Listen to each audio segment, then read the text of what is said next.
But let's begin with ABC's Morgan Norwood, who joins us live from Wilmington, North Carolina now. So Morgan, we've seen the eye wall extremely close to the Carolinas. So what are you experiencing right now?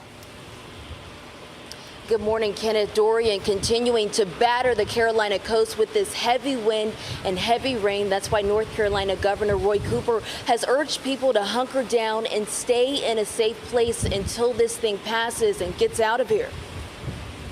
All right. And Morgan, we know the Carolinas have been getting hit really all day long. There is extensive damage, even though the storm is not all the way there yet. What is the latest about all of those people and businesses who lost power? And what about any reports of injuries?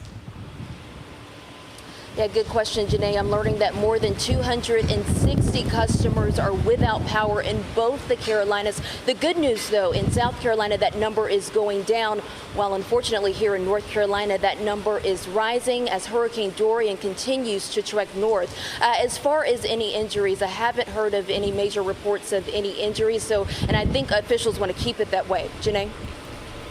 All right, Morgan. All right, Morgan, thank you so much. We really appreciate it. And our team coverage continues with AccuWeather's Chris Nallen. Hurricane Dorian really packing a punch with this heavy wind and rain. Looking ahead, we know that the storm will travel further north. And in fact, in New York City, they've already announced closings for their area beaches, both on Friday and Saturday, in anticipation of the expected rough surf. Janae, Kenneth. All right, our thanks to Morgan. Definitely expecting to feel some of the effects here in the Northeast. The situation in parts of the Bahamas can only be described as dire. U.S. Coast Guard crews are flying rescue missions and tons of American aid is arriving there. The death toll is up to 30 people and it's expected to rise dramatically. ABC's Morgan Norwood has more. Janae, Kenneth, Hurricane Dorian making its presence known right here in North Carolina. The eye wall dancing incredibly close to the North Carolina coastline. People have been told to hunker down as conditions worsen by the minute.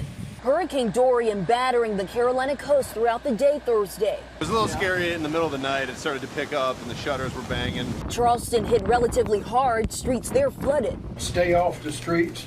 It's very dangerous. This tree crashing onto a bed of a 7-year-old boy. We were all sleeping downstairs as precaution for this reason. Thousands now without power after trees came down on power lines. Water spouts spotted off the coast of North Carolina.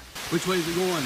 The powerful winds ripping the siding off this apartment complex. And all of a sudden the windows broke loose.